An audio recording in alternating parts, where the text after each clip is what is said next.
পঙ্গু হাত নিয়ে কাজ করা কষ্ট। এলাকার অনেকেই তাচ্ছিল্য করে বলেন ভিক্ষা করে খেতে, কিন্তু আত্মসম্মানে বলিয়ান মধুসূদন সাহা ভিক্ষা করতে নারাজ। সংসার চলে না, তারপরও ভিক্ষা করেন না ৭০ বছর বয়সী মধুসূদন। প্রায় ২০ বছর ধরে ভাঙা হাত নিয়েই লন্ড্রির কাজ করে যাচ্ছেন মধুসূদন সাহা। ছোট্ট একটি দোকানে কাপড় কাচা, শুকানো আর ইস্ত্রি করাই তার প্রতিদিনের লড়াই। এই আয়েই পরিবার নিয়ে কোনো মতে দিন কাটছে মধুসূদনের।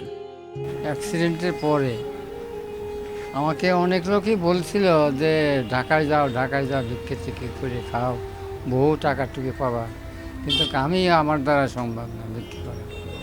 তো এখন আমি ওইভাবেই আছি, দোকানদারি করতেছি, এইভাবেই আমি কাজকর্ম টুকিটাকি যাই করি। সারাদিন ভরে আমি বিকালবেলার দিকে বাড়ি চলে যাই, চাল ডাল কিনে নিয়ে চলে যাই, এই আর কি। কিন্তু আমার দ্বারা বিক্রি করা সম্ভব না। বিকাশ পেমেন্টে ১০,০০০ টাকার বেশি অফার। শপিং চলছে তো। ৪ ছেলে ও ২ মেয়েকে বিয়ে দিয়েছেন মধুসূদন সাহা। সন্তানরা সবাই নিজেদের মতো সংসার নিয়ে ব্যস্ত। ফলে জীবনের শেষ প্রান্তে এসে মধুসূদন ও তার স্ত্রীর ভরসা এই ছোট্ট লন্ড্রির দোকানটি। শারীরিক সীমাবদ্ধতা সত্ত্বেও মধুসূদনের অবিরাম পরিশ্রম এলাকায় ছড়িয়ে দিচ্ছে অনুপ্রেরণা। আমাদের সমাজে বর্তমান কাজ করে খাওয়া অনেক লোকই দেখা যায় যে ঘুরে বেড়া খাচ্ছে, কিন্তু দেখা যায় তাদের সংসারে আরই চলতেছে না।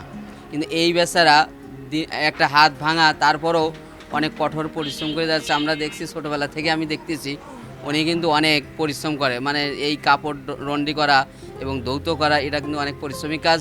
খুব সৎ লোক, ওনার মতন লোক হয় না। উনি যে ধরনের কাজ করে খায় এর মতন আর কোনো কাজ হয় না। ওনার নিজস্ব মতো উনি চলাফেরা করতে পারে, যে ওনার কাজটা এরকম, ওনার মতন উনি খুব ভালো মনে করেন। খোড়া হাত নিয়ে এই নন্দীর কাজ করে, খুব কষ্ট করে আর কি। জীবনটা ওর কষ্টের পরে গেল। সরকারের একটা অনুদান, আপনারা যদি সরকার একটু ওর দিকে একটু নজর দেয় একটু ভালো হয় আর কি। লোকটা খুব কষ্ট করে কাজ করতেছে, কারণ আমরা দেখতেছি অ্যাক্সিডেন্ট হয়েছিল, তারপরে সে এক হাত দিয়ে এই কাজকর্ম করে সে খাচ্ছে। যদি আপনারা একটু সহায়তা করেন সরকারের পক্ষ থেকে, তাহলে ধরেন সে একটু বাঁচবে। রাজবাড়ীর কালুখালী উপজেলার বোয়ালিয়া ব্রিজের পাশেই মধুসূদন সাহার লন্ড্রির দোকান। কষ্ট, অবহেলা আর বয়সের ভার নিয়েও ভিক্ষা নয়, শ্রমেই বিশ্বাস মধুসূদন সাহার। তার এই আত্মমর্যাদার সংগ্রাম আজও চলছে নীরবে, নিভৃতে। আশিকুর রহমান, সময় সংবাদ, রাজবাড়ী।